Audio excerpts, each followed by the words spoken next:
तो ये जो एक्ट है, ढंग से बात सुनिएगा क्या हो रहा है इस एक्ट में, प्यार से इसको इसका छोटा नाम है सरफेसी, है ना।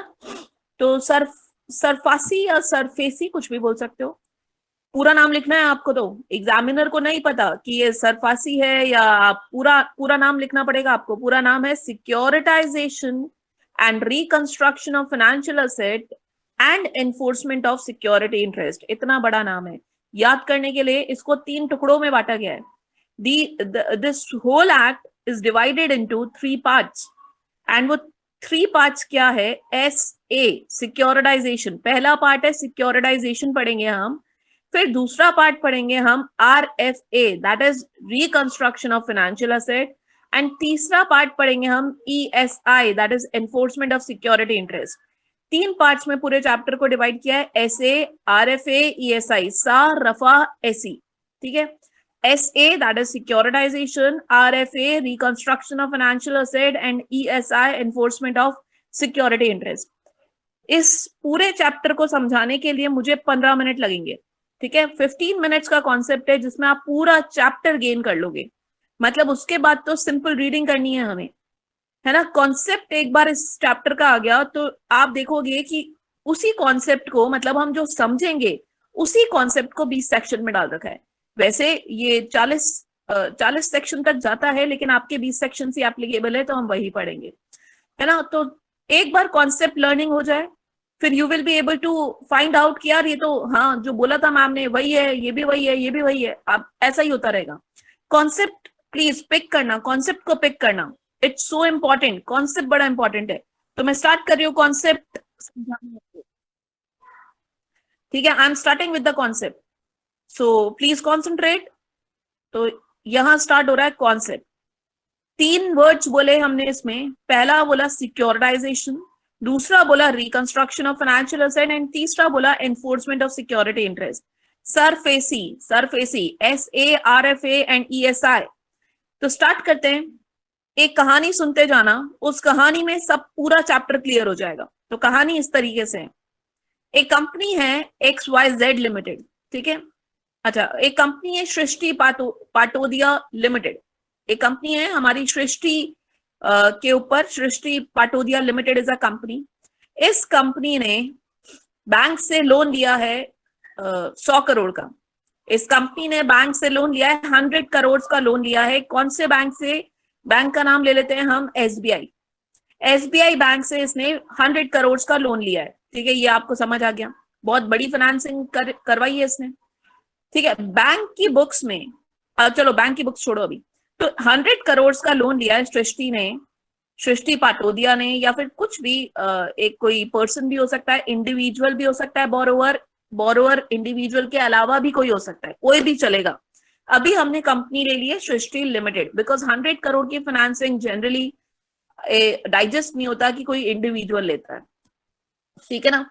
तो हमने एक कंपनी है सृष्टि लिमिटेड, उसने 100 करोड़ का लोन लिया है SBI से। अब ऑब्वियसली SBI फोकट, मतलब इसके लिए सिक्योरिटी मांगेगी, ऐसे तो देगी नहीं। इसकी क्रेडिबिलिटी क्या है? जरूरी थोड़ी है कि सृष्टि डिफॉल्टर निकल जाए तो इसके लिए वो इस एसेट को सिक्योर करवा लेगी, वो इस लोन को सिक्योर करवा लेगी। मतलब सृष्टि को बोलेगी प्लीज आप कुछ गिरवी रख दीजिए, है ना। तो सृष्टि ने अपना बंगलो था, 300 करोड़ का बंगलो था, वो गिरवी रख दिया। मॉर्टगेज बोलते हैं, जब भी इमूवेबल प्रॉपर्टी को गिरवी रखते हो तो उसको मॉर्टगेज बोलते हैं, एंड जब मूवेबल आइटम को गिरवी रखते हैं तो उसको प्लेज बोलते हैं, हाइपोथिकेशन बोलते हैं। आपने पढ़ा हुआ है बचपन में, नहीं पढ़ा हुआ तो सीख लो। इमूवेबल प्रॉपर्टी को आप गिरवी रखते हो तो मॉर्टगेज बोला जाता है, एंड द पर्सन जिसने दी है वो मॉर्टगेजर है, और जिसको दी है वो मॉर्टगेज ही है। तो इस केस में मॉर्टगेजर कौन है? प्लीज रोक देना, अगर कुछ भी डाउट लगे ना, आप प्लीज रोक देना वहीं पर, ठीक है।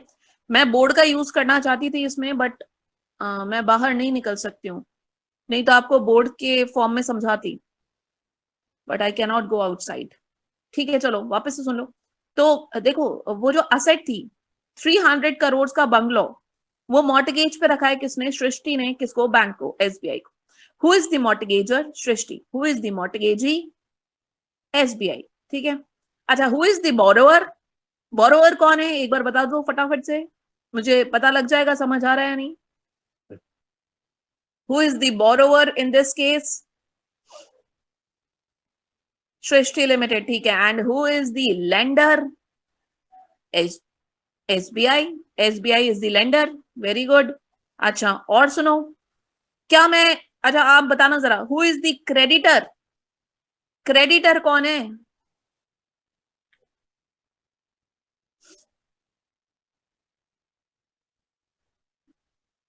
Who is the creditor?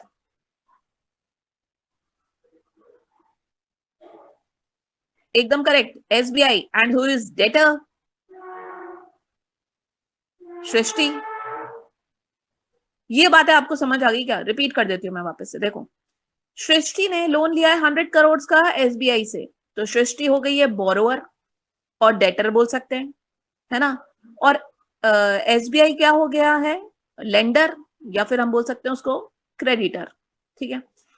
सृष्टि ने इस लोन के लिए अपनी एक प्रॉपर्टी को मॉर्टगेज करा है. 300 करोड़ की प्रॉपर्टी थी, बंगला था इसके पास, वो इसने मॉर्टगेज पे पेपर्स दे दिए हैं एसबीआई को.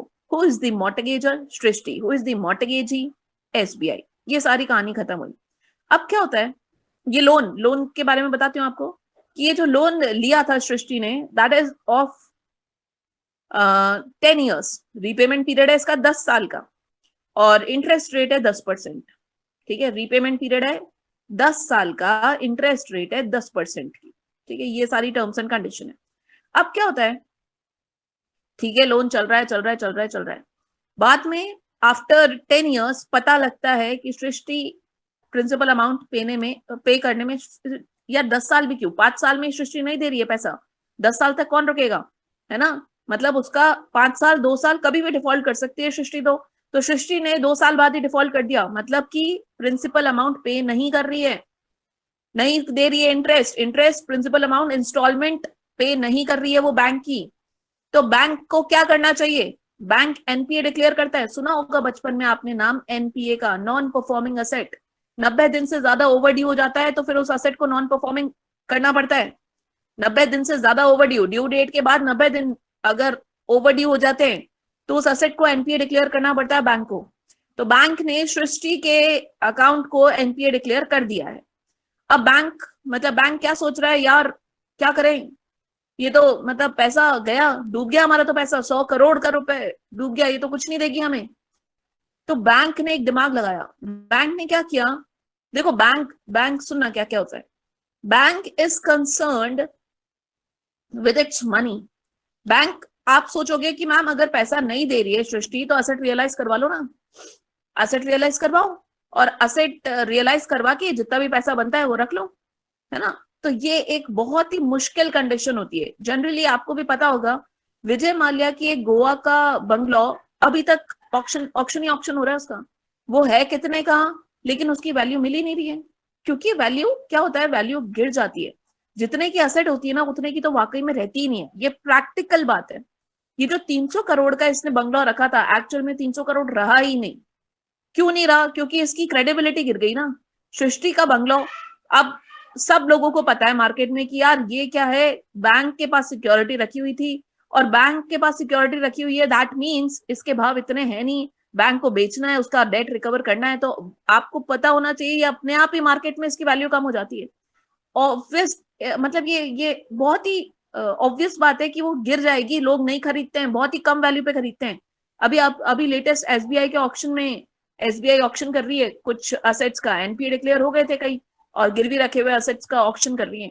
तो वो ऑक्शन में इतनी कम बोली लगाते हैं लोग क्योंकि नहीं खरीदते हैं जनरली इतने हैवी प्राइस पे. 300 करोड़ का वैल्यू था जब रखा था, है ना. और अब तो हो सकता है 70 करोड़ में ही लोग खरीद ले. तो ऐसा भी होता है. तो बात क्या है कि एसबीआई लिमिटेड, एसबीआई ने क्या किया, SBI is concern from money. SBI चाहता है यार पैसा आ जाए तो ज्यादा बढ़िया है, मेरे को तो पैसे से मतलब है, मुझे सिक्योरिटी से मतलब ही नहीं है, मैं रिकवरी नहीं करवा सकता, इसका ऑक्शन कराऊं, इसको फिर बेचने के लिए सारे काम करें और वो इतने मतलब पूरा पैसा भी रिकवर नहीं हो. तो I am concern with money only. मुझे तो पैसा दे दो, आप दो, बोरोवर दे या बोरोवर के बिना कोई भी दे, मुझे पैसा दे दो.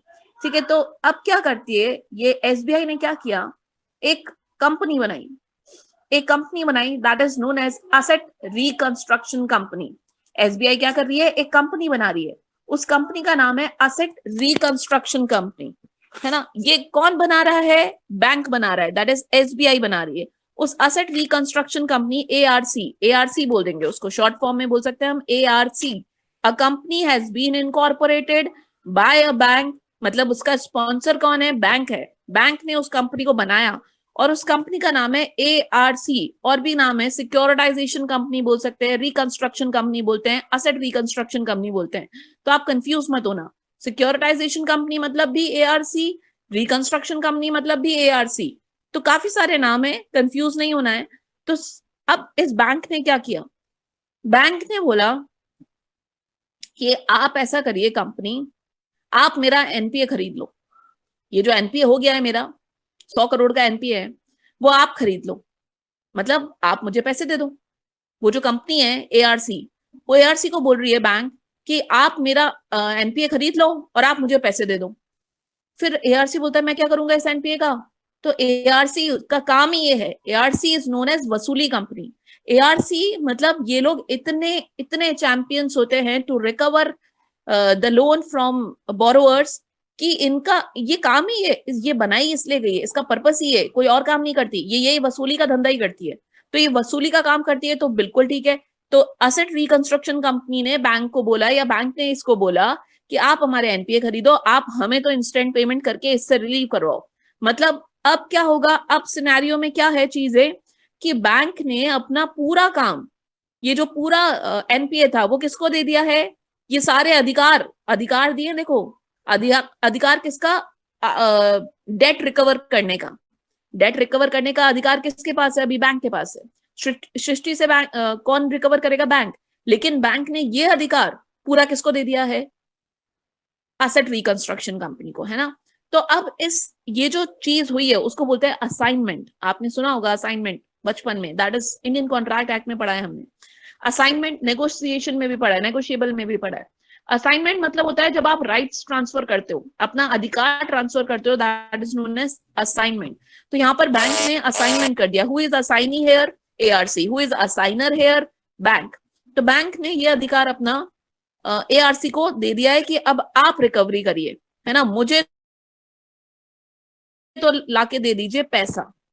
एआरसी क्या करता है, एआरसी अप्रोच करता है क्यूआईबीज को। देखो अब एआरसी पे पहुंच जाओ आप, एआरसी एक company, asset reconstruction company approach करता है QIB. What is QIB, qualified institutional buyers. ये क्वालिफाइड इंस्टीट्यूशनल बायर्स क्या होते हैं, एआरसी, एआरसी देखो ऐसे कोई मतलब उठाईगिरी कंपनी नहीं है, that means ARC is registered under the section 3 of RBI act, reserve bank of India इसको बनाता है, तो ऑब्वियसली इसकी क्रेडिबिलिटी बहुत अच्छी है। तो एआरसी क्या करती है, मार्केट में अपनी सिक्योरिटीज इशू करती है इन form of debentures and bonds, और उससे उसको क्या मिलता है, पैसा। एआरसी क्या करा है, एआरसी ने क्यूआईबीज को अप्रोच करा है या फिर अदर रिटेल इन्वेस्टर्स, उनको क्या दिया है, अपने सिक्योरिटीज और बॉन्ड्स दिए और उनसे क्या ले लिया है, पैसा ले लिया है। कितना पैसा, 100 करोड़ का पैसा ले लिया है, 100 करोड़ रुपए ले लिया है। एआरसी ने क्या किया, अपने डिबेंचर्स और सिक्योरिटीज इशू करे, शेयर्स नहीं, डिबेंचर्स और बॉन्ड्स वगैरह, एंड पब्लिक से क्या ले लिया है, पैसा। अब पब्लिक ने क्यों दिया है यार, रिटर्न मिलेगा ना, रिटर्न मिलेगा, अच्छा रिटर्न देती है ये एआरसी, अच्छा रिटर्न देती है। और इस एआरसी ने क्या किया, जैसे इसके पास 100 करोड़ आया, और ये 100 करोड़ किसको दे दिया, बैंक को, कि ये लो। बैंक को 100 करोड़ नहीं देगी, देखो बैंक को वो कितना देगी, वो बोलेगी अच्छा आपका डेट कितने का था, 100 करोड़ का था ना, मैं आपको देती हूँ 80 करोड़, आप 80 करोड़ रखो, और ये 20 करोड़ किसकी इनकम हो गई, नेट, एआरसी की इनकम। ऑब्वियसली बैंक अगर रिकवर कराने जाता तो बैंक तो पता नहीं कब रिकवर कराता, कितना टाइम लगता, और ये पूरा पैसा भी रिकवर नहीं करता। अगर आप असेट को बेचोगे तो भी इतना नहीं मिलता। तो बैंक ने क्या किया कि आप तो मुझे अभी अभी की अभी एआरसी को क्रिएट करा, और एआरसी से ये पूरा एनपीए, एआरसी को एनपीए दिया और उससे पैसा ले लिया, कम लिया, ऑल्दो कम लिया, भाई जीरो आता। सृष्टि तो कुछ नहीं दे रही थी बैंक को, उसने तो मना कर दिया, वो तो इंसॉल्वेंट डिक्लेयर हो गई, तो बैंक के पास तो कुछ नहीं आएगा। प्रॉपर्टी बेचोगे तब भी कुछ नहीं आएगा, बैंक अगर प्रॉपर्टी बेचता है तो भी कुछ नहीं आएगा। तो उस केस में बैंक ने क्या किया, ये एनपीए किसको बेच दिया, असेट रिकंस्ट्रक्शन कंपनी को, और असेट रिकंस्ट्रक्शन कंपनी ने क्या किया, फंड रेज करा।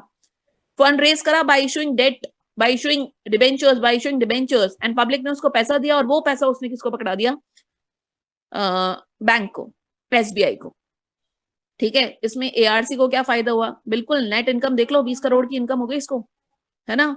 और इन्वेस्टर्स को क्या फायदा हुआ? वो जो क्यूआईबीज थे उनको क्या फायदा हुआ? इंटरेस्ट मिलेगा 10% का। सिक्योर्ड है क्या पैसा? वो जो सिक्योरिटी वो जो रखी थी ना बंगलो, वो बंगलो इनको सिक्योर्ड रख देता है। था तो बैंक को तो पैसा मिल गया, तो वो बंगलो किसके पास चला गया? एआरसी के पास। मतलब उसका बंगलो पे अधिकार अब किसका है? एआरसी, असेट रिकंस्ट्रक्शन कंपनी का। और रिकंस्ट्रक्शन कंपनी इसको एज अ सिक्योरिटी रख देती है, किसके लिए? क्यूआईबीज के लिए, कि अगर मान लो आपका पैसा देने में असमर्थ हूं, आप ये बंगला बेच लेना। सिक्योरिटी उसने क्या रख लो, वो जो बंगला सृष्टि ने दिया था बैंक को, वो बैंक ने एआरसी को दिया, एआरसी ने इन्वेस्टर्स को दिया। तो अब इन्वेस्टर्स ने क्या दिया है? पैसा दिया है 100 करोड़, और इन रिटर्न उसको 10% का, 10% नहीं, मान लो 11%, 11% की इंटरेस्ट रेट से तो रिटर्न मिलेगा, एंड साथ में एक सिक्योरिटी भी है, अगर मान लो डिफॉल्ट करता है एआरसी तो सिक्योरिटी बेच के पैसा रियलाइज कर लेंगे।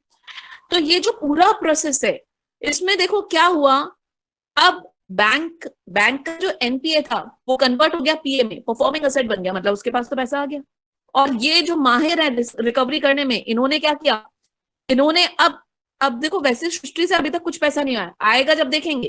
तो ये क्या कर रहे हैं? रिकवरी कर रहे हैं किससे? सृष्टि से। मतलब सृष्टि इसको इंस्टॉलमेंट देती रहेगी, किसको? अब एआरसी को। अगर नहीं दे रही है तो बंगला बेचेंगे इन द एंड, लेकिन ये एआरसी इसको नोटिस देता है, काफी सारे काम करता है एआरसी। देखो अब एआरसी क्या क्या कर रहा है, आपको ये कॉन्सेप्ट समझ आ गया पूरा?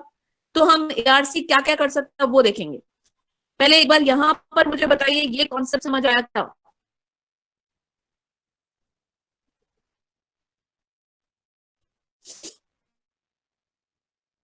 ठीक है, चलो चलो ठीक है, बहुत बढ़िया, बहुत बढ़िया। अब आगे चलते हैं। अब ये जो एआरसी है वो क्या क्या कर सकता है? एआरसी क्या बोलता है? एआरसी सृष्टि को बोलती है कि भाई क्यों नहीं दे रहे हो आप पैसा, बताओ। सृष्टि ने बोला कि यार पैसा है नहीं, कहां से दूं? मतलब डायरेक्टर्स वगैरह सब चले गए मेरे को छोड़ के। तो कोई बात नहीं, वो बोलता है एआरसी, हम ऐसा करते हैं, आपकी कंपनी में मैनेजमेंट बैठा देते हैं ना। आपके डायरेक्टर्स छोड़ गए, कंपनी चल नहीं रही है ना, आप पैसा जनरेट नहीं कर पा रहे हैं, तो ऐसा करते हैं हम बिठा देते हैं ना मैनेजमेंट। तो एक तरीका है कि भाई मैनेजमेंट ही उसने खुद ने बिठा दिया। मैनेजमेंट कौन कर रहा है? एआरसी कर रहा है। बोरोवर के बिजनेस का मैनेजमेंट एआरसी कर रहा है, सृष्टि के बिजनेस का मैनेजमेंट एआरसी देख रहा है। दूसरा है, सृष्टि बोलती है कि यार अभी अभी थोड़ा सा कोरोना टाइम चल रहा है, इसलिए मैं रीपे नहीं कर पा रही हूँ। और तो एआरसी बोलता है ठीक है, टाइम ले लो, और एक्सटेंशन ऑफ टाइम, हम आपको टाइम दे देते हैं। एक ये तरीका है कि एक्सटेंड कर दिया उसके टाइम को। सृष्टि बोलती है कि यार ये तो है ना, मतलब इंस्टॉलमेंट बहुत हैवी पड़ रही है मुझे, एक मंथली इंस्टॉलमेंट हैवी पड़ रही है, थोड़ा कम अमाउंट हो जाए तो ठीक है। तो आपके लोन के इंस्टॉलमेंट को हमने क्या किया, पहले 10 साल का लोन था, अब इसको 20 साल कर दिया, तो उससे इंस्टॉलमेंट कम हो गई, तो अब वैसे कर दिया, रीस्ट्रक्चरिंग कर दी लोन की। या फिर सृष्टि बोलती है कि मैं तो नहीं दूंगी पैसा, कैसे भी नहीं दूंगी। तो हमने बोला आपकी जो असेट है फिर वो बिकेगी। तो सृष्टि ने बोला हाँ देख लो, जो करना है कर लो। तो हमने क्या किया, उस असेट को लीज पे दे दिया, उस असेट को ही लीज पे दे दिया, वो जो बंगलो था खाली पड़ा था लीज पे दे दिया। किसने? एआरसी ने। और उससे जो पैसा आ रहा है रेंटल इनकम, उससे ठीक है इंस्टॉलमेंट भर रहे हैं। तो लीज पे दे दिया असेट को, जो सिक्योर्ड असेट है उसको ही लीज पे दे दिया। ठीक है। तो एक ये जो चार तरीके बताए ना, देखो चार तरीके क्या क्या थे। एक्सटेंशन हो गया टाइम का, extension of time. Management of the business of borrower, borrower के बिजनेस को मैनेज करना। Restructuring of loan. Leasing of the encumbered property, encumbered मतलब सिक्योरिटी रखी हुई प्रॉपर्टी को लीज पे देना। ये चार जो तरीके हैं, इसमें हमने क्या किया है, देखो अच्छा एक और बात, मैं एक बहुत इंपॉर्टेंट बात भूल गई हूँ बताना आपको। आप एक बार बिल्कुल बिल्कुल स्टार्टिंग पे आ जाएं एक बार। ये जो लोन था, 100 करोड़ का लोन था एसबीआई के बुक्स में, ये क्या है? एसबीआई के बुक्स में ये 100 करोड़ का लोन जो एसबीआई ने दिया सृष्टि को, वो क्या है? एसेट है या लाइबिलिटी है? या आप बताएंगे एक बार?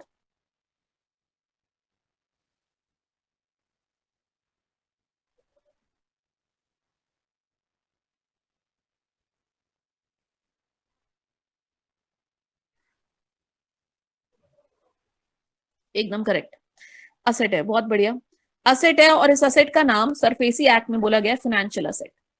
फाइनेंशियल असेट, फाइनेंशियल असेट बोलना है इसको, है ना, फाइनेंशियल असेट बोलते हैं इसको। ये जो 100 करोड़ का लोन है in the books of SBI, that is known as financial asset. तो एक तरीके से क्या बोल रहे हैं हम, चार तरीके हैं। असेट रिकंस्ट्रक्शन कंपनी ने क्या किया, एक्सटेंशन कर दिया टाइम का, या मैनेजमेंट कर रहा है बिजनेस का, सृष्टि के बिजनेस को मैनेज कर रहा है, रीस्ट्रक्चरिंग ऑफ लोन कर दी, या लीज कर दिया है एनकम्बर्ड प्रॉपर्टी को, जो गिरवी रखी हुई प्रॉपर्टी है उसको लीज पे चढ़ा दिया है। ये तरीके हैं to reconstruct the financial asset. These are the ways of reconstructing a financial asset. भाई financial asset क्या थी, 100 करोड़, 100 करोड़ के लोन को reconstruct कर दिया by these way. This is known as reconstruction of financial asset. जो रफा है ना, रफा, सा रफा ऐसी, जिसमें रफा कंप्लीट हो चुका है हमारा। रफा is reconstruction of financial asset. वो जो फाइनेंशियल असेट है 100 करोड़ का लोन, वो बैंक की बुक्स में रिकंस्ट्रक्ट कर दिया है किसने, एआरसी ने। वो देखो पूरा एआरसी ने खरीद लिया था, वो फाइनेंशियल असेट किसने खरीद लिया था, एआरसी ने खरीद लिया था। अब एआरसी इसको रियलाइज कर रही है, तो एक तरीका है कि उसको रिकंस्ट्रक्ट कर दो, फाइनेंशियल असेट को ही रिकंस्ट्रक्ट कर दो। तो रिकंस्ट्रक्शन 4 तरीकों से हो सकता है, टाइम एक्सटेंड कर दो, रिस्ट्रक्चरिंग कर दो लोन को, बोरोवर के बिजनेस को टेक ओवर कर लो या मैनेज करो, या फिर उस प्रॉपर्टी को, जो गिरवी रखी हुई प्रॉपर्टी है, उसको लीज पे दे दो। ठीक है, हमारा रफा कंप्लीट हो चुका है बच्चों, रफा। अब हम आते हैं लास्ट वाला, SE, ESI. What is ESI? Enforcement of security interest. Enforcement of security interest. Enforcement मतलब होता है जब्त करना। मतलब अगर जब सारे रास्ते बंद हो जाते हैं, जब सारे रास्ते बंद हो जाते हैं, तो आप क्या करोगे, सिक्योरिटी इंटरेस्ट को जब्त करोगे, दैट मीन्स रियलाइज करोगे, है ना, उसको, मतलब उस प्रॉपर्टी को बेचने निकल जाओगे।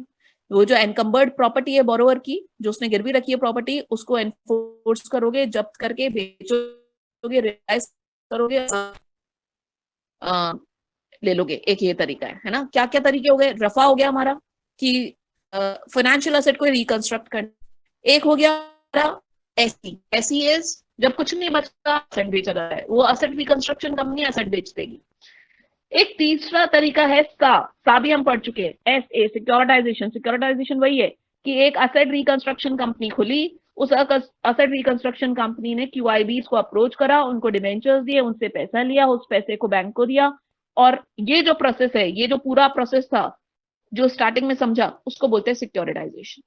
वो जो असेट रिकंस्ट्रक्शन कंपनी खोली, उसने क्यूआईबीज को अप्रोच करा, पैसा लिया, पैसा बैंक को दिया, और क्यूआईबीज को क्या दे दिए, इंटरेस्ट दे दिए, और वो जो सिक्योरिटी सृष्टि ने रखी थी वो एज इट इज उनको दे दिए गिरवी के तौर पे, मॉर्टगेज बैक कर दिए। मॉर्टगेज बैक बोलते हैं उसको। जब एआरसी ने वो सिक्योरिटी जो सृष्टि ने रखी थी गिरवी, वो क्यूआईबीज को दी, तो उसको बोलते हैं मॉर्टगेज बैक्ड सिक्योरिटीज, है ना। तो ये सारे नाम है, ये 3 कॉन्सेप्ट थे, सा, रफा, एसी। ठीक है, सिक्योरिटाइजेशन में कंपनी खुल के वो सारा प्रोसेस होता है। रफा में 4 तरीके मैनेज, मतलब फाइनेंशियल असेट को ही रिकंस्ट्रक्ट करते हैं, फाइनेंशियल असेट को ही रिकंस्ट्रक्शन होता है। ये बैंक खुद भी कर सकते हैं। ये जो रिकंस्ट्रक्शन ऑफ फाइनेंशियल असेट है ना, रफा की टाइम एक्सटेंड कर देना, मैनेजमेंट करना, ये बैंक खुद भी कर सकता है, जरूरी नहीं है एआरसी कंपनी खोले इसके लिए। और एसी भी खुद कर सकता है, ईएसआई भी खुद कर सकता है, enforcement of security interest. Bank को लगता है कौन खोलेगा एआरसी, हर कोई बैंक थोड़ी खोलता है एआरसी। एआरसी तो बहुत ही मतलब आजकल बड़ा अच्छा कॉन्सेप्ट हो गया है, बिकॉज बड़ा फेमस हो चुका है अब ये एआरसी। इससे क्या होता है जनरली, पता है क्या होता है, ये एनपीए भी नहीं, जनरली बैंक्स आजकल क्या कर रहे हैं कि फॉर एग्जाम्पल सृष्टि को लोन दे दिया 100 करोड़ का आज, दैट इज फॉर एग्जाम्पल 1 अक्टूबर को दे दिया, 1 अक्टूबर को सृष्टि को लोन दिया था 100 करोड़ का। अब बैंक क्या करता है कि असेट रिकंस्ट्रक्शन कंपनी खोलता है ना। अब बैंक अकॉर्डिंगली बैंक को 10 साल लग जाएंगे सृष्टि से 100 करोड़ का लोन लेने में। सृष्टि से 100 करोड़ का लोन लेने में बैंक को 10 साल लग जाएंगे। तो बैंक क्या करता है, बैंक एक असेट रिकंस्ट्रक्शन कंपनी खोलता है 2 तारीख को, है ना। 2 अक्टूबर को असेट रिकंस्ट्रक्शन कंपनी खोली, उस असेट रिकंस्ट्रक्शन कंपनी ने क्यूआईबीज को अप्रोच करा, डिबेंचर इशू करे, 100 करोड़ की फंडिंग ले ली, और वो फंडिंग बैंक को दे दी 5 तारीख को, 5 अक्टूबर को बैंक के पास 100 करोड़ का फंडिंग आ भी गई, वापस से आ गई। ये 100 करोड़ का लोन बैंक के पास आता अकॉर्डिंगली 10 साल बाद। लेकिन बैंक ने आज एआरसी के कॉन्सेप्ट से hand to hand within a period of 5 days उसके बाद 100 करोड़ की फंडिंग वापस से आ चुकी है, फिर वो रोटेट करता है, फिर वो रोटेट करता है। तो ऐसा काम बैंक आजकल करने लग गए हैं, जिससे वो इंटरेस्ट की इनकम काफी अच्छी करते हैं। तो ये एक कॉन्सेप्ट है सरफेसी का, ठीक है। लेकिन आप इसको डेट रिकवरी मेथड ही मानना, this is a debt recovery method. 1 minute hold कीजिए।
अच्छा, चलिए एक बार बताइए यहाँ पे, ये डन हो गया है तो बस हम चैप्टर रीड करते हैं, चालू करते हैं।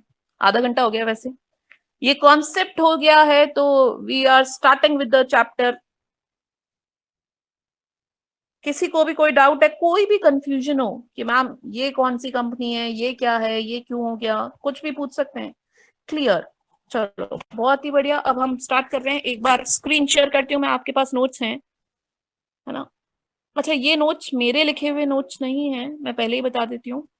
हो सकता है मतलब समवेयर बिटवीन, जब आप रिवीजन करेंगे तब आपको मेरे खुद के नोट्स मिल जाएंगे। अभी तो मेरे लिए बहुत डिफिकल्ट हो रहा है बनाना, तो थोड़ा सा लेट हो सकता है इसमें नोट्स में। बाकी ये भी परफेक्ट है, आप इनसे पढ़ेंगे उसमें भी कोई दिक्कत नहीं है। बट हाँ, अगर मेरे ही नोट्स रिक्वायर्ड है तो आई विल प्रिपेयर, थोड़ा सा लेट हो सकता है उसमें।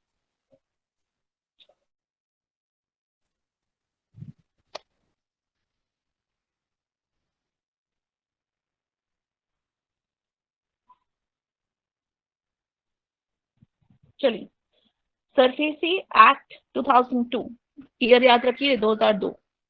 जनरली काफी पता है, मेजोरिटी पीएमएलए ना, prevention of money laundering act, वो भी 2002 है, सरफेसी भी 2002 है, एंड कॉम्पिटिशन एक्ट भी 2002 है। ये 3 एक्ट 2002 ही है, SARFAESI, PMLA prevention of money laundering act and competition act, है ना। फिर पैमा 1999 है, एंड और कौन सा बचा, बैंकिंग रेगुलेशन 1949 है, इंश्योरेंस 1938 है। ठीक है, ये सब पढ़ने हैं हमें, हो जाएंगे बड़ा।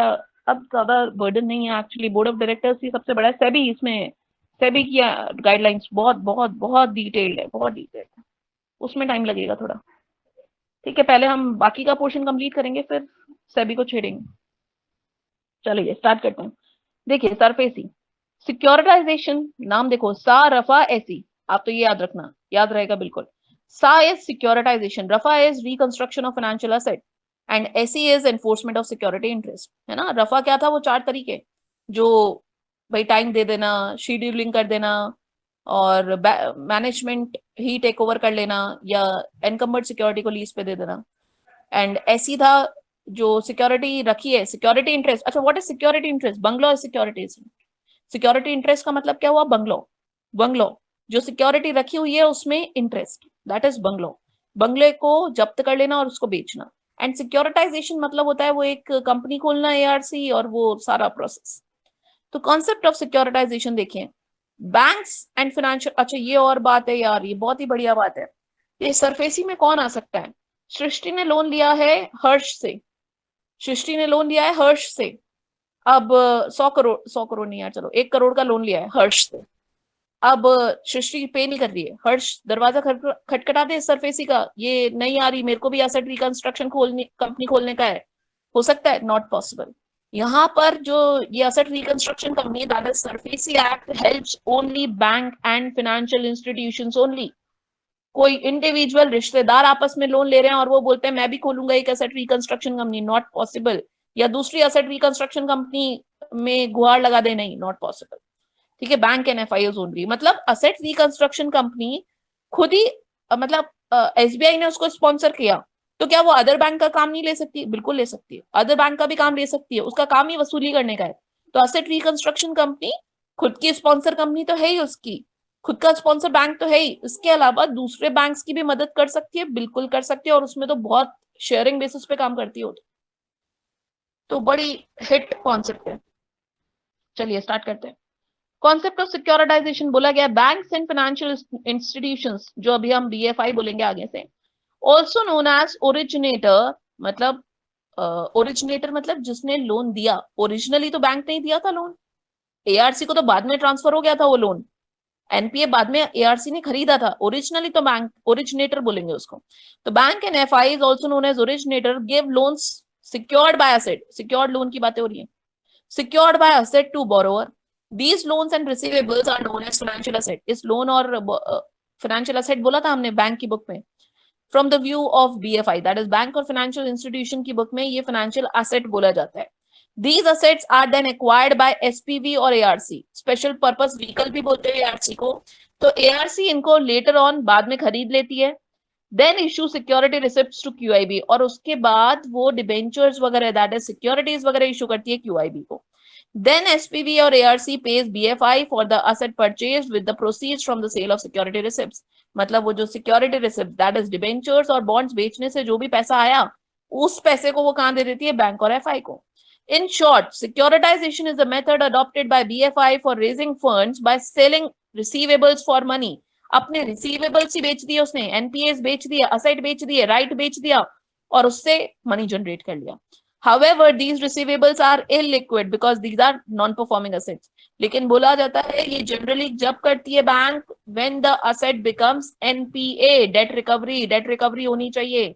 डेट रिकवरी मेथड है एक तरीके से, securitisation is a debt recovery method, है ना। लेकिन आजकल डेट रिकवरी नहीं, ये तो नॉर्मल प्रोसेस में भी करते हैं। उनको उनको present value of money concept समझ आ चुका है, मतलब 100 करोड़ रुपए 10 साल बाद आएगा, इससे बढ़िया आज ही ले लो ना, है ना। With in 12 days, with in 5 days, with in 10 days he convert कर लेती है, अपने 100 करोड़ दिए मनी को वापस ले लेती है ना। आजकल डेट रिकवरी भी नहीं, वैसे भी कर रही है यहाँ पर, लेकिन एक्ट में अभी भी ये बात लिखी हुई है कि ये नॉन परफॉर्मिंग असेट को रिकवर करने के लिए ही किया जाता है। फिर आते हैं लीगल डेफिनेशन ऑफ सिक्योरिटाइजेशन क्या है। It means acquisition of financial asset by any reconstruction company. समझ आ रहा है आपको? Acquisition of financial asset, financial asset मतलब वो 100 करोड़ का लोन खरीदा, किसने? असेट रिकंस्ट्रक्शन कंपनी ने, फ्रॉम एनी ओरिजिनेटर मतलब बैंक और एफआई, बाय रेजिंग फंड्स, और वो कैसे खरीदा? फंड्स रेज करे उसने, from QIBs by issue of security receipts that is debenture and bonds. बहुत, अब एक एक क्लियर हुआ क्या? आपने देखा एक एक पॉइंट क्लियर हो गया होगा मुझे, आप बताए एक बार, ये पॉइंट समझ आया? ये पूरी डेफिनेशन में वही बात कही हुई है। अब इसमें ये जो नाम आ रहे हैं ना बड़े बड़े, वो सब क्लैरिटी के साथ आपको क्लियर हो गए होंगे कि एक कंपनी है, it means acquisition of financial asset खरीदना, किसने? रिकंस्ट्रक्शन कंपनी ने, किससे? बैंक से। कैसे रेज कराए funds? By issuing security receipts in form of debentures and bonds from QIBs. ये बड़ा क्लियर हो गया होगा आपको, आई थिंक सो। आगे चलते हैं। अब 20 सेक्शन पढ़ने हैं आपको, सेक्शन 3 से चालू हो रहा है। सेक्शन 3 से पूरे 20 सेक्शन वी विल ट्राई आज ही खत्म करेंगे इसको, ठीक है। तो सेक्शन 3 मैं सिंपल प्लेन रीडिंग करूंगी, बिकॉज ये पूरा कॉन्सेप्ट हो चुका है, मुझे केवल रीड करना है और आपको लर्न करना है।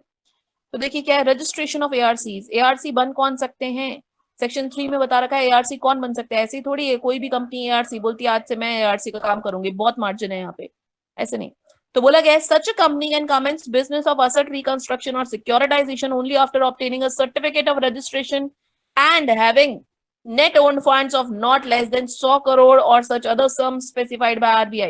बोला गया है आरसी चाहिए, आरसी रजिस्ट्रेशन सर्टिफिकेट कौन देगा? आरबीआई देगा, और इसका नेट ओन फंड्स कम से कम 100 करोड़ होना चाहिए, 100 करोड़ का नेट ओन फंड्स, ठीक है। ऐसी कंपनी जिसको आरसी मिल गया हो आरबीआई से एंड उसका नेट ओन फंड 100 करोड़ या उससे ज्यादा हो, वो ही ARC बन सकती है। RBI for granting approval is required to be satisfied by an inspection of records and books that following conditions are fulfilled. RBI ऐसे थोड़ी दे देगा आपको सर्टिफिकेट RC, वो ये कंडीशन देखेगा क्या, ARC has not incurred any losses in any of the 3 preceding financial year, मतलब कोई लॉस नहीं, पिछले 3 फाइनेंशियल ईयर में ARC को कोई लॉस नहीं होना चाहिए. That ARC has made adequate arrangements for realization of financial asset acquired shall be able to pay periodical returns, redeem or respective due dates the investment made in the company. मतलब कि ये इसके पास ARC के पास sufficient arrangements होने चाहिए किन किन चीज के लिए, for realization of financial asset acquired, मतलब वो जो NPA खरीदा ना इसने, उसका पैसा देने का sufficient fund होना चाहिए, है ना. या फिर ये जो आपने वो QIBs को डिबेंचर बॉन्ड्स दिए तो ऑब्वियसली उनको रिटर्न तो दोगे, तो रिटर्न देने का आपके पास सफिशिएंट मनी होना चाहिए. You must be able to pay periodical returns, और उनका ड्यू डेट आ जाए तो रिडीम भी कर पाओ, इतना पैसा होना चाहिए. जरूरी थोड़ी है यार वो सिक्योरिटी बेच करके पैसा रियलाइज करवाएंगे QIB. अगर आपके पास ARC के पास सफिशिएंट मनी है तो रिडीम करो ना आप उनका पैसा, और इसी तरीके से देता है आपको सर्टिफिकेट. मतलब आप बोलते हो कि यार सिक्योरिटी है ना, नहीं सिक्योरिटी नहीं, आपके पास खुद के पास फंड्स होने चाहिए to redeem that money. QIBs ने जो आपको पैसा दिया ड्यू डेट पर रिडीम करने का, आपके पास पैसा होना चाहिए, पीरियोडिकल रिटर्न उनको देने का पैसा होना चाहिए, एंड वो जो बैंक है जिससे आपने NPA खरीदा है उसको पैसा देने का आपके पास सफिशिएंट पैसा होना चाहिए. That the directors of ARC have adequate professional experience. ऐसे कोई भी नहीं हो सकते डायरेक्टर, इसके प्रोफेशनल एक्सपीरियंस होना चाहिए. CAs, CS, CMAs ये सब होने चाहिए कोई. That any of its director has not been convicted of any offense involving moral turpitude. ठीक है ना, कोई सा मतलब किसी भी तरीके का moral turpitude का offense उन पे नहीं होना चाहिए. That sponsor is a fit and proper person as per the criteria specified by RBI. जिसने उसको स्पॉन्सर किया है, मतलब ARC को स्पॉन्सर करने वाला अभी अपने केस में SBI बैंक था, तो जो भी स्पॉन्सरिंग बैंक है या कंपनी है, that should be fit as per RBI. वो कंपनी भी फिट होनी चाहिए as per RBI. That ARC has complied with, मतलब मान लो ARC खोल रहा है कौन, विजय माल्या. विजय माल्या ARC खोल रहा है, पॉसिबल ही नहीं है. Sponsoring company should be fit in the eyes of RBI, proper. That ARC has complied with or in a position to comply with prudential norms as specified by RBI. RBI की नजरों में वो ऐसी company होनी चाहिए जो RBI के सारे नॉर्म्स को फुलफिल कर पाए, वो ARC बन सकती है. That ARC has complied with one or more conditions specified by RBI. If RBI is not satisfied, then it may reject the application after giving a reasonable opportunity of being heard. Decision of RBI shall be final and binding. Once company is registered as ARC, it must be obtained prior approval RBI for the following purpose: substantial change in management, change of address and change of name. देखो ये सारी क्या बातें थी कि RBI की नजरों में वो ऐसी कंपनी होनी चाहिए कि उसके प्रूडेंशियल नॉर्म्स फॉलो करे.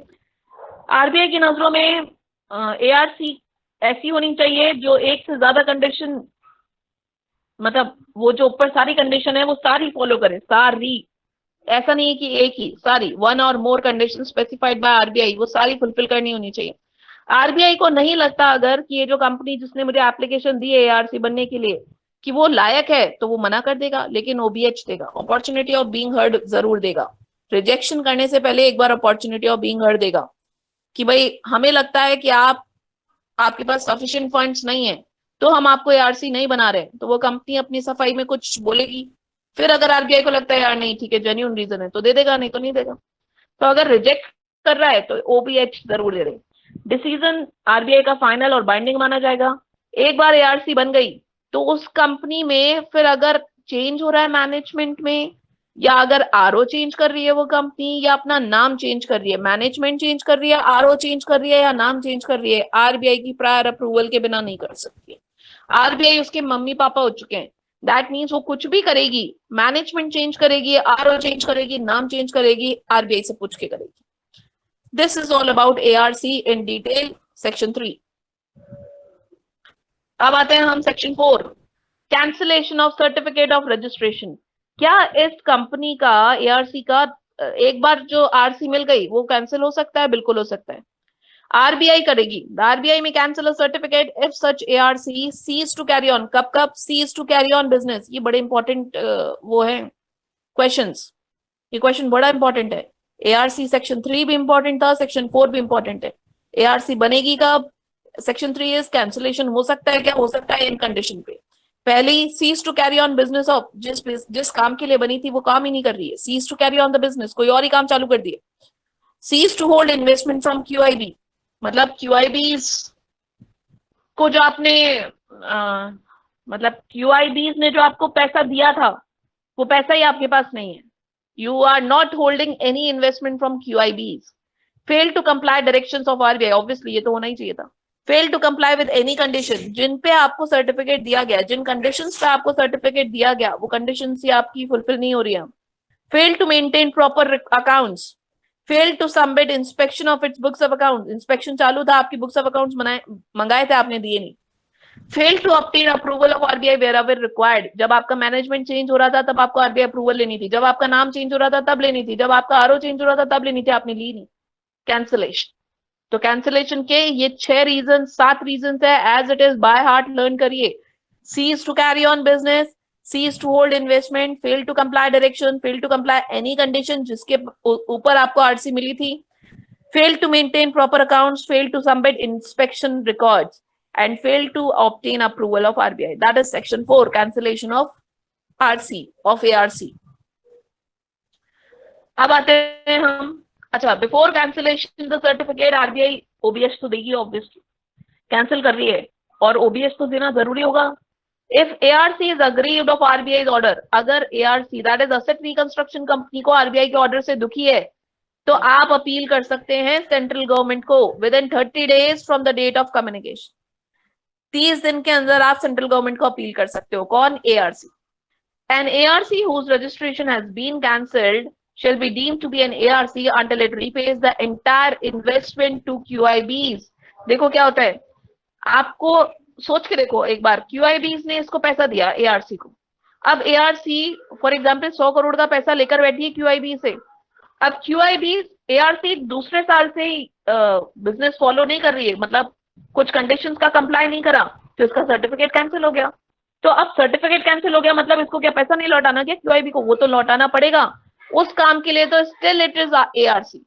वो जो पैसा लौटाना है क्यूआईबी को उस काम के लिए ये अभी भी एआरसी कहलाएगी, चाहे कैंसिलेशन ही हो जाए सर्टिफिकेट का, still it is ARC. 1 minute hold कीजिए।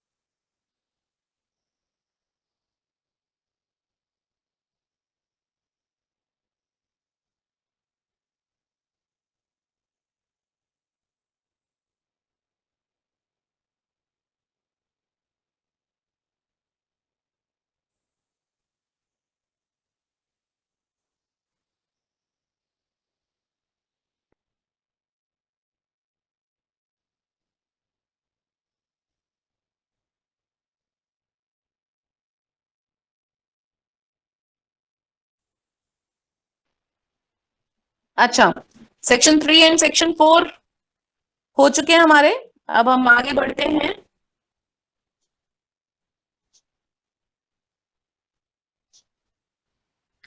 सेक्शन 5, सेक्शन 5 देखिए इंपॉर्टेंट है ये भी, एक्विजिशन ऑफ राइट्स और interest in financial asset. Financial asset समझ आ रहा है आपको, फाइनेंशियल असेट क्या थी, वो जो 100 करोड़ का लोन, पहले देखो बैंक के बुक्स में वो फाइनेंशियल असेट था, पहले तो एसबीआई के बुक्स में फाइनेंशियल असेट था वो, फिर एसबीआई ने जब इसको एआरसी को बेच दिया था तो एआरसी के बुक में फाइनेंशियल असेट है वो, है ना।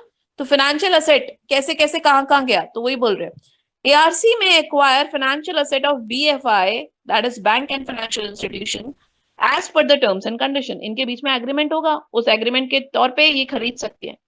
नाउ अब इसका सारे अधिकार इस मतलब अब सृष्टि अगर मान लो लोन का रीपेमेंट करती है तो वो बैंक को करेगी या एआरसी को करेगी, एआरसी को करेगी ऑब्वियसली। अब लेकिन इस बात की जानकारी सृष्टि को होनी चाहिए ना भाई, सृष्टि क्या कर रही है, बैंक को पे कर रही है इंस्टॉलमेंट, एआरसी को पता ही नहीं है। एआरसी गई सृष्टि के वहां पे कि यार आप पे नहीं कर रहे हो, लोन का रीपेमेंट नहीं कर रहे हो। सृष्टि बोलती है मैं तो कर रही हूँ। तो बैंक बोलता है, वो एआरसी करता है किसको कर रहे हो, अब हमें करना है, आपको हमने खरीद लिया है, तो उसको तो नॉलेज नहीं है। तो ये सेक्शन 5 ने यही बातें कर रखी हैं कि ये सेक्शन 5 पावर देता है एआरसी को कि अब वो सारे अधिकार, जितने भी अधिकार है उस फाइनेंशियल असेट से रिलेटेड, वो सारे किसके पास आ जाएंगे, एआरसी के पास।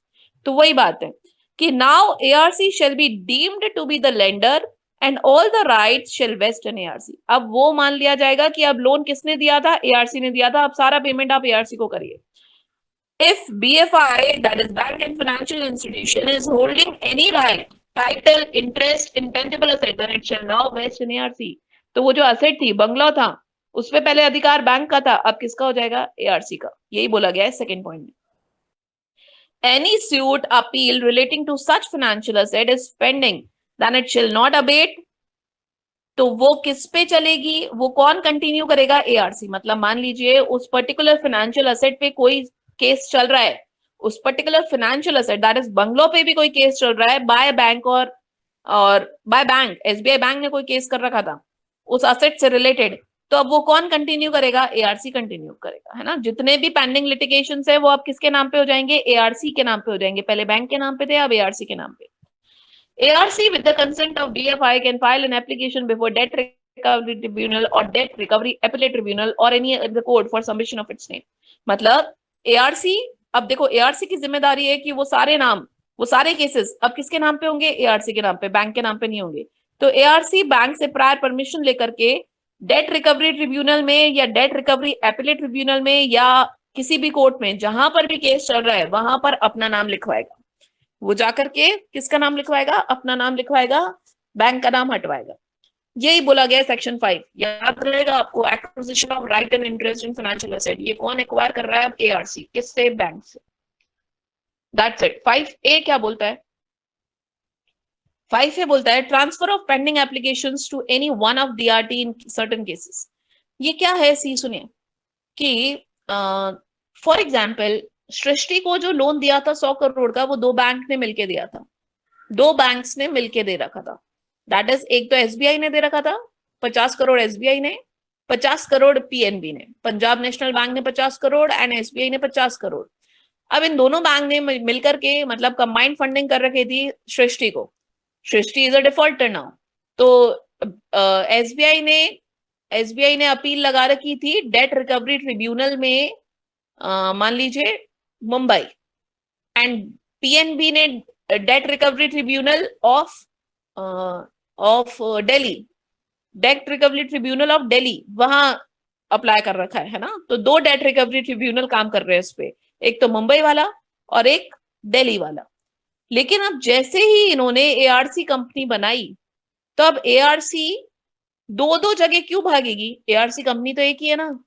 तो अब एआरसी कंपनी ये चाह सकती है, दैट मीन्स वो एक ही जगह अपनी अपील करूंगी, that means that recovery tribunal अगर एक से ज्यादा काम कर रही है तो वो एक ही बनी जाएगी, एआरसी ऐसा करवा सकती है। तो वही लिखा हुआ है क्या, आप यहां से पढ़ें, आप पढ़ेंगे,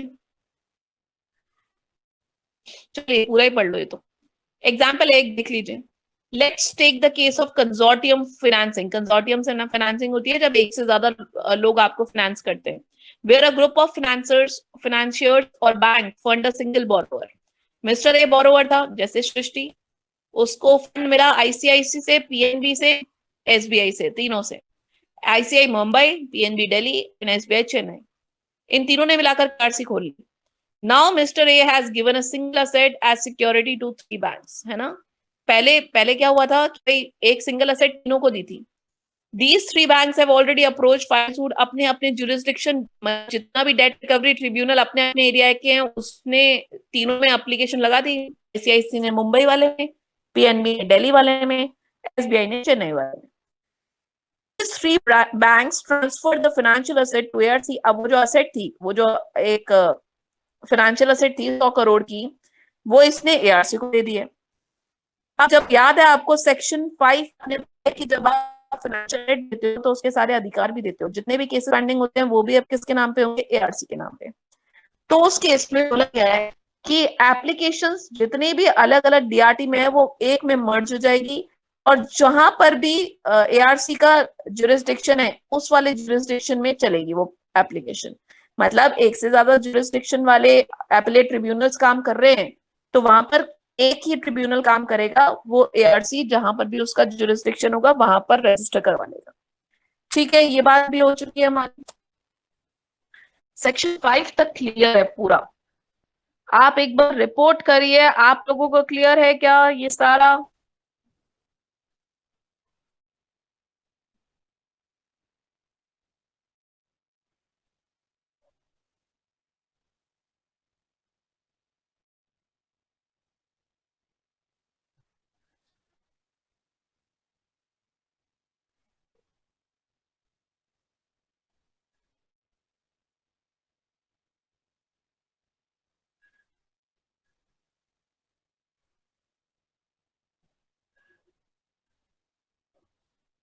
ठीक है, चलिए आगे चलते हैं फिर।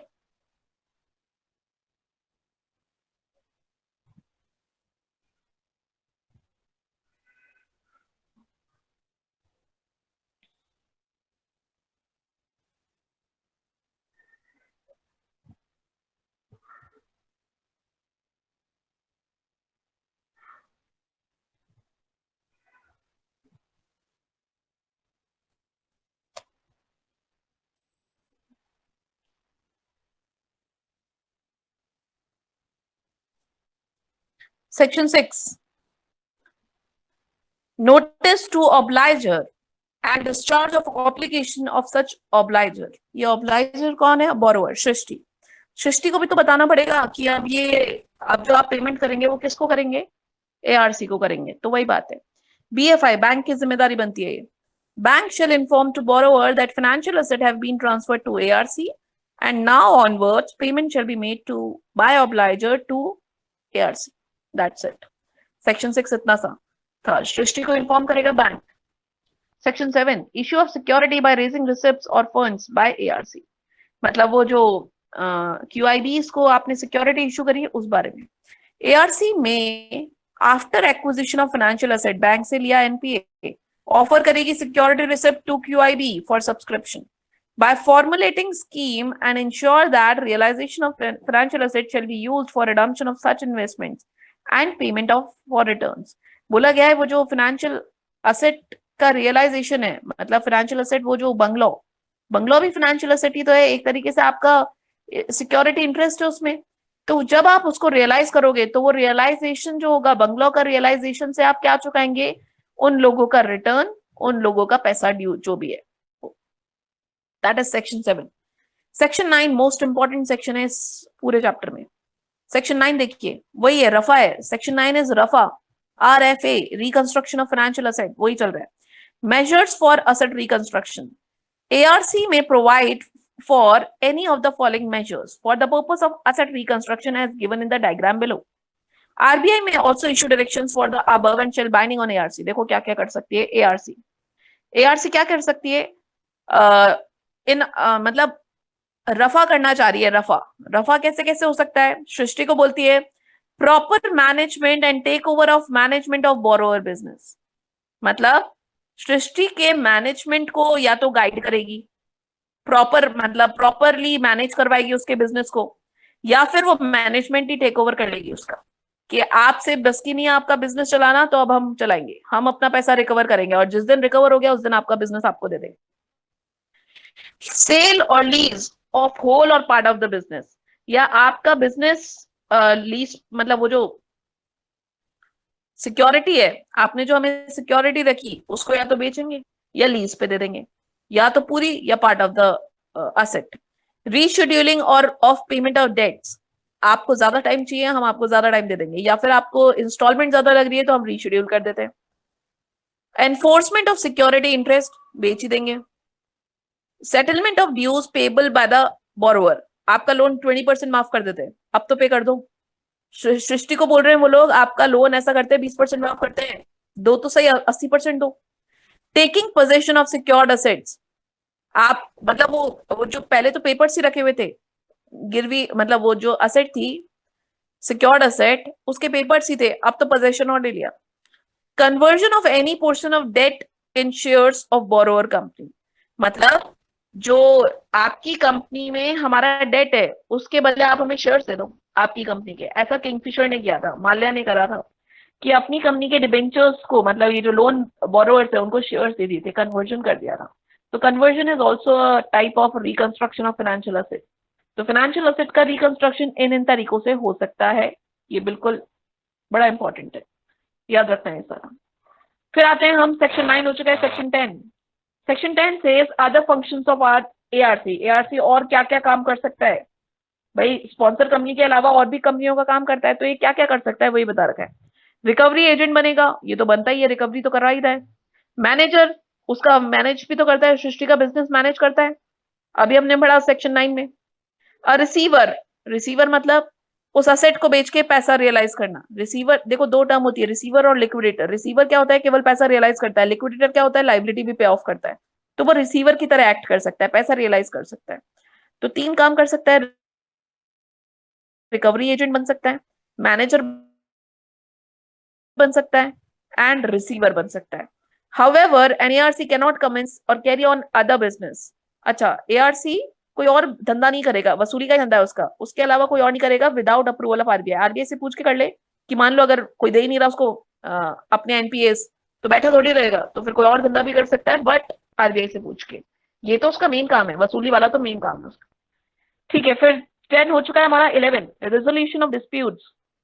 अगर मान लीजिए there is some dispute between SBI, ARC, QIB, ARC, तो अगर कुछ भी डिस्प्यूट है रिगार्डिंग दिस चैप्टर, तो ये सारा आप arbitration and conciliation act, that is टाका होता है, टाका, the arbitration and conciliation act 1996, उसमें रजिस्टर कर सकते हैं, कोर्ट में जाने की जरूरत नहीं है। ये जो थर्ड पार्टी होती है आर्बिट्रेशन वाले, आर्बिट्रेटर्स होते हैं, you know what is, who are arbitrators, आपको पता है आर्बिट्रेटर्स कौन होते हैं? कुछ भी पता है आपको आर्बिट्रेटर्स के बारे में, सुना हुआ है? हाँ जी हर्ष, यस। लास्ट एग्जाम्पल में वो जो था एक तीनों बैंक वाला, बिल्कुल एक को ईआरसी बनाएंगे, अपनी अलग अलग थोड़ी बनाएंगे। एक ही सिक्योरिटी है, एक ही लोन है, एक ही फाइनेंशियल एसेट है। अच्छा, आपने आर्बिट्रेटर्स सुना है नाम कभी, आर्बिट्रेटर्स? और सुना है तो कौन होते हैं? जल्दी बताओ, इसके लिए तो ज्यादा टाइम भी नहीं है। आर्बिट्रेटर्स सुना तो है, ठीक है, अब होते कौन है? ठीक है, एक थर्ड पार्टी सेटलमेंट बोला जाता है इनको, कि बाहर की पार्टी होती है, आउट ऑफ कोर्ट सेटलमेंट बोलते हैं, जो अनबायस्ड है, दोनों पार्टी को ही नहीं जानती, लेकिन दोनों पार्टी को सुन के उनके बीच में सुलह करवा देती है। तो आर्बिट्रेशन एंड कंसिलिएशन पैनल पे जाइए अगर आपको कोई डिस्प्यूट है तो। सेक्शन 11 खत्म। सेक्शन 12 है नहीं आपके, सेक्शन 13 है। सेक्शन 13 भी बड़ा इंपॉर्टेंट है और बड़ा भी बहुत है। सेक्शन 13 पूरा प्रोसेस दे रखा है कि अगर आपको सिक्योरिटी इंटरेस्ट, ईएसआई का प्रोसेस है, ईएसआई देखो रफा था सेक्शन 9 में, section 9 talks about RFA, and section 13 talks about ESI, enforcement of security interest, SE SE, ठीक है। तो दैट इज सेक्शन 13। चलो सेक्शन 13 से पहले हम बाकी ये कर लें क्या?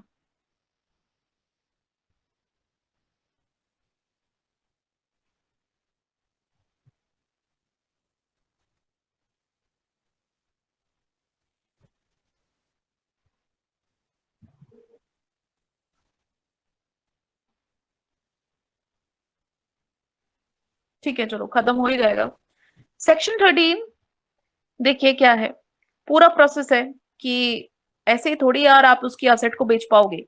आपने असेट रखी, उसने मतलब माल्या ने फॉर एग्जाम्पल बंगला रखा था, अभी वाले एग्जाम्पल ने सृष्टि ने 300 करोड़ का बंगला गिरवी रख रखा है, तो उस बंगला को आप एनफोर्स करवा रहे हो, दैट इज रियलाइज करवा रहे हो, बेच रहे हो, और प्रोसेस पैसा रिकवर कर रहे हो। तो उसका क्या प्रोसेस है, that is given under section 13। तो वही है, क्या है, any security interest created in favour of secured creditor. अब आपको ये बात समझ आ रही होगी, सिक्योरिटी इंटरेस्ट मतलब बंगलो, सिक्योर्ड क्रेडिटर मतलब बैंक, है ना, या एआरसी। बैंक ने एआरसी को दे दिया था, तो बैंक हो सकता है या एआरसी हो सकता है। तो any security interest created in favor of secured creditor may be enforced, बेच सकते हो आप, without intervention of court or tribunal by such creditor.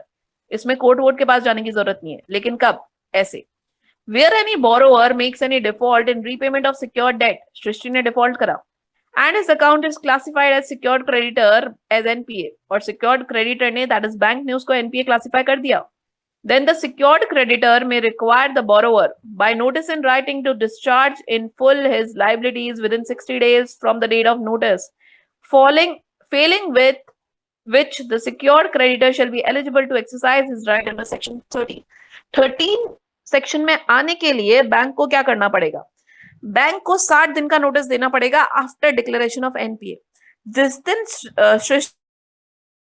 Loan NPA declare कर दिया बैंक ने, उस दिन से 60 दिन, मतलब उस दिन से नोटिस दे दीजिए, 60 दिन के अंदर 60 दिन में आप नोटिस दे दीजिए, है ना. तो 60 दिन का टाइम दीजिए कि आप पे कर दीजिए पैसा. सृष्टि को बोल रहे हैं हम, यू हैव 60 डेज पीरियड, आप पे कर दीजिए ये पूरा इंटरेस्ट के साथ, ये रहा पैसा. अगर उसने रिप्लाई नहीं करा या शी फेल्ड टू पे द अमाउंट, तो 61st डे, हमने 60 दिन का समय दिया है आपको, आपने तब भी पे नहीं करा, तो 61st डे सेक्शन 13 लग जाएगा. 61st डे से बैंक क्या क्या प्रोसीडिंग्स चालू कर सकता है वो अब दे रखिए. क्या?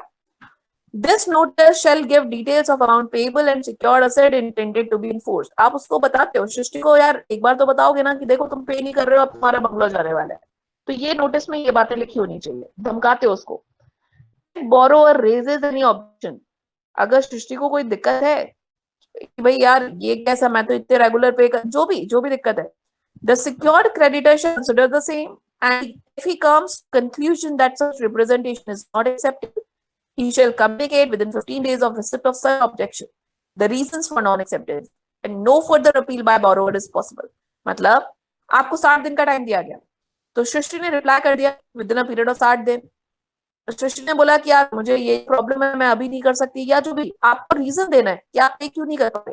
अगर बैंक को लगता है कि यार नहीं ठीक है, जेन्युइन रीजन है, थोड़ा और रुक जाते हैं, तो रुकेगा, नहीं तो 15 दिन में बता देगा कि नहीं मेरे को नहीं समझ आ रहा आपका कोई रीजन, मैं तो चालू कर रहा हूँ सेक्शन 13 की प्रोसीडिंग्स. ठीक है, तो यही बोला गया 15 दिन वेट करना पड़ता है. देखो 15 दिन. He shall communicate 15 days of receipt of such objection the reasons for non acceptance, कि मेरे को आपका रीजन ही नहीं समझ आ रहा, क्या बोल रहे हो, मैं तो चालू करूंगा सेक्शन 13, और उसके बाद और कोई अपील भी नहीं कर सकता. If borrower fails to discharge his liability full within the above specified period, then following measures can be taken. अब क्या क्या करेगा बैंक? पहला, take possession of the secured asset, उसके घर में उसका पोजेशन लेकर आएगा.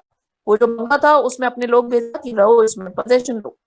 Take over the management relatable to secured creditor, उसके बिजनेस को मैनेज करेगा. Appoint any person as manager to manage the secured asset, उस एसेट को, वो जो एसेट उसने गिरवी रखी है ना, वो जो एसेट उसने गिरवी रखी है, उस एसेट को, गिरवी रखी हुई एसेट को किसी पर्सन को मैनेज करने को बोलेगा कि आप इसको मैनेज करिए. Demand notice to third person who has acquired the secured asset, ये क्या है देखिए, ये आगे आ जाएगा, वैसे आप आगे ज्यादा क्लियर कर पाएंगे, इसको अभी यही छोड़ दो. 3 चीजें कर सकता है वो अंडर ईएसआई. अब बोला गया है notes, requirement of classification of debt as NPA is not applicable when borrower has raised money through debt securities. क्या है कि अगर मान लो ये जो उसने लोन लिया, मतलब सृष्टि ने जो लोन लिया उससे उसने, नहीं ये क्या है सुनिए, कि एनपीए वगैरह क्लासिफाई करने की जरूरत नहीं है अगर आप डेट सिक्योरिटीज के थ्रू पैसा रेज कर रहे हैं. मतलब बैंक को एनपीए डिक्लेयर करने की जरूरत नहीं है. ये वही बात है कि आप एनपीए, पहले तो बोलते हैं ये लोग कि आप सरफेसी में कब आओगे, जब आप एनपीए वाले कंडीशन पे हो. लेकिन अगर आपका मोटिव ही नहीं है एनपीए का, आपको तो एआरसी बनानी है और आपको तो आज के आज पैसा चाहिए, तो एनपीए डिक्लेयर करने की जरूरत नहीं है. उस केस में तो आप डेट सिक्योरिटीज रेज करेगा एआरसी और पैसा आपको दे देगा. तो यही बोला गया है कि आपको एनपीए क्लासिफाई करने की जरूरत नहीं है अगर जो कंपनी है उसने डेट सिक्योरिटीज के थ्रू पैसा रेज कर दिया है. तो इन सच केसेस, यार ये सब आप पढ़ लेना यार, ये बड़ा ही क्लरिकल प्रोसेस है. ये सब आप करेंगे आज। आज होगा क्या आपका, ये नोट्स सारा आप रीड करेंगे। ये बड़ा ही कॉमन कॉमन से पॉइंट है, आप देखना। ठीक है, सेक्शन 15 बड़ा इंपॉर्टेंट है, सेक्शन 15 भी। Manner and effect of take over of management. क्या आप मैनेजमेंट, अगर आप सृष्टि का कंपनी को मैनेज करना चाह रहे हैं बैंक, तो मैनेजमेंट इज टेकन ओवर, उसके लिए आपको नोटिस देना पड़ेगा दो न्यूज़पेपर में, एक तो इंग्लिश न्यूज़पेपर में और एक उस कंपनी का, सृष्टि का, जहां पर भी लोकल एरिया का जो भी न्यूज़पेपर है उसमें। और ये जो पब्लिकेशन है उससे मान लिया जाएगा सृष्टि के सारे डायरेक्टर्स को हटना पड़ेगा अपने आप, अलग से नोटिस नहीं दिया जाएगा। पब्लिक जो न्यूज़पेपर में नोटिस आया वही नोटिस मान लिया जाएगा कि आपको वैकेट करना पड़ेगा office. In case of taken over management, will not be lawful for shareholders to appoint directors. No resolution shall be passed unless approved by secured creditor. No proceeding for winding up shall lie with the court except with the. अब यहाँ पर जो भी काम होगा इस company में, जो भी काम होगा वो सारा काम किसके इशारों पे होगा? Secured creditor, that is bank के इशारों पे होगा। Secured creditor is bound to restore the management after debt is realise. और जैसे ही सिक्योर्ड क्रेडिटर को सारा पैसा रिकवर हो गया, मैनेज करा उसने उसके बिजनेस को, सृष्टि के बिजनेस को 5 साल चलाया और 5 साल में 100 करोड़ रियलाइज हो गया, उसके बाद सिक्योर्ड क्रेडिटर की जिम्मेदारी बनती है कि ये बिजनेस किसको हैंड ओवर कर दे? सृष्टि को वापस से कर दे।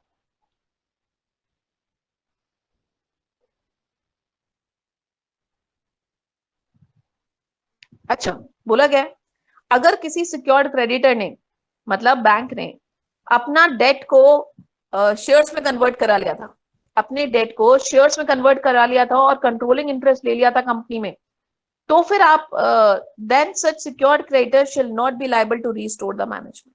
तो उसको इसमें मैनेजमेंट को देने की जरूरत नहीं है, बिकॉज अब तो आप ही ओनर है। मतलब अब क्या हुआ, डेट था 100 करोड़ का, आपने क्या किया, उसके डेट को शेयर्स में कन्वर्ट कर लिया, मतलब आपने उस कंपनी के शेयर्स ले लिया। तो शेयर्स ले लिया, दैट मीन्स अब आपके पास कंट्रोलिंग इंटरेस्ट आ गया।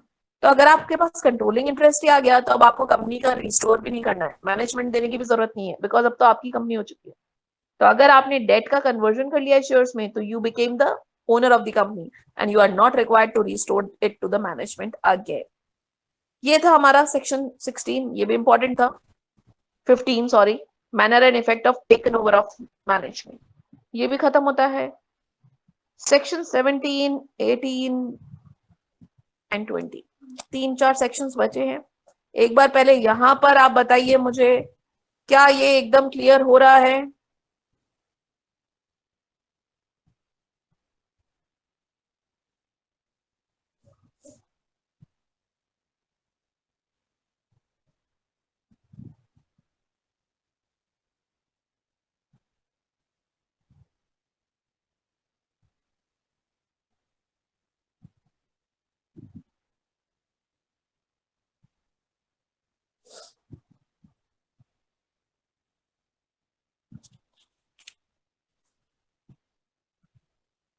भाई बाकी लोग भी रिप्लाई करें प्लीज, बाकी लोग भी रिप्लाई करें।